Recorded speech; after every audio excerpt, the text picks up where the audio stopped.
హిరణ్యకశిపుని కోరికను తీరికగా ఆలకించాడు సృష్టికర్త బ్రహ్మ. అతడు సావుద్వారాలన్నీ మూసివేశాననుకున్నాడు.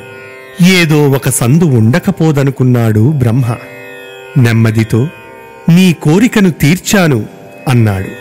కరుణతో అతను ఇంకా ఇలా పలికాడు.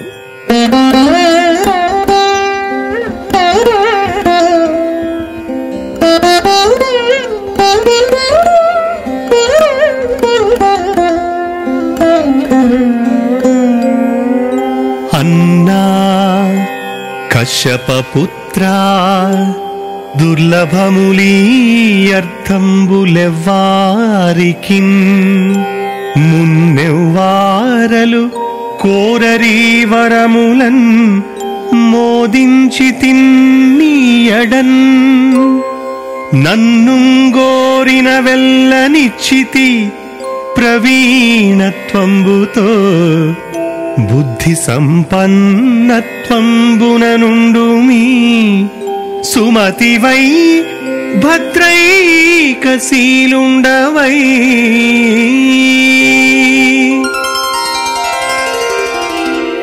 అన్నా కశ్యప మహర్షి కుమారా, ఎటువంటి వారికైనా ఈ ప్రయోజనాలు పొందనలవి కానివి. మునుపు ఎవరూ ఇటువంటి వరాలు కోరలేదు. నేను నీ విషయంలో నిండు సంతోషం పొందాను. నీవు నన్నడిగినవన్నీ ఇచ్చాను. కాని నీవు బుద్ధి సంపదను నిండుగా పెంచుకుని గొప్ప నేర్పు కలవాడవై మంచి భావనాబలము, శుభాలను మాత్రమే సాధించాలి అనే శీలము కలవాడవై ఉండు. ఈ విషయంలో ఏమరుపాటు పొందకు.